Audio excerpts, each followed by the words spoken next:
13th group में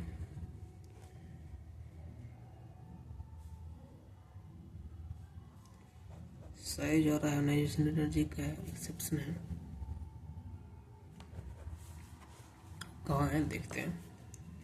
13 group का elements है हमारा boron, aluminium, gallium, indium and selenium.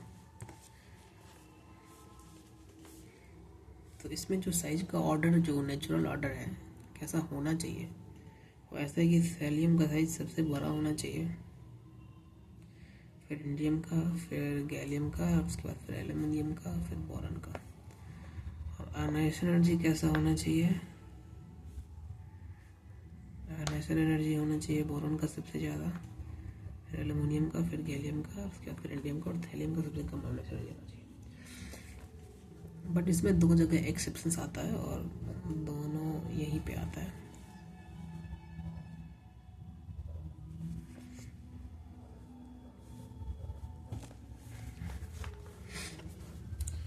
जो कि यहाँ पे दिख रहा है कि गैलियम का साइज जो है वो एल्युमिनियम से बड़ा होना चाहिए, बट यहाँ पे 3D सीरीज होता है, इसमें इलेक्ट्रॉन्स 3D ऑर्बिटल्स में एंटर करते हैं फर्स्ट टाइम पे, और जब इलेक्ट्रॉन्स डी ऑर्बिटल में एंटर करते हैं तो न्यूक्लियस उस पर बहुत स्ट्रॉन्ग कॉन्ट्रैक्शन लगाता है, क्योंकि डी ऑर्बिटल में जब इलेक्ट्रॉन एंटर करते हैं तो वो प्रॉपर शिल्डिंग इफेक्ट उतना अच्छे से नहीं शो कर पाते हैं, क्योंकि ऑर्बिटल्स काफ़ी डिफ्यूज्ड होते हैं, तो वो बाहर के इलेक्ट्रॉन क्लाउड को रिपेल नहीं कर पाते हैं, जिससे एटम का प्रॉपर साइज आ पाए।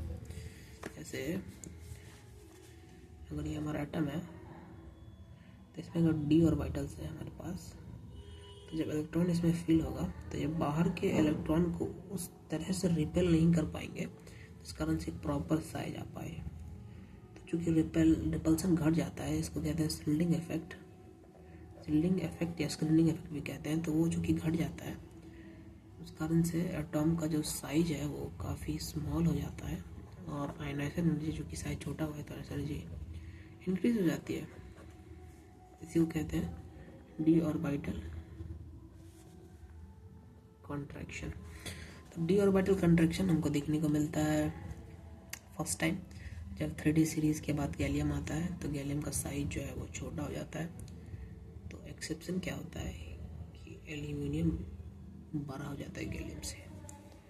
और सेकेंड केस की बाद में बात करते हैं, एल्यूमिनियम गैलियम से बड़ा हो गया और यहाँ पे आयोनाइजेशन एनर्जी का जो ऑर्डर था वो भी रिवर्स हो जाएगा, क्योंकि एल्यूमिनियम बड़ा हो गया तो एल्यूमिनियम का आयनाइजेशन भी छोटा हो जाएगा।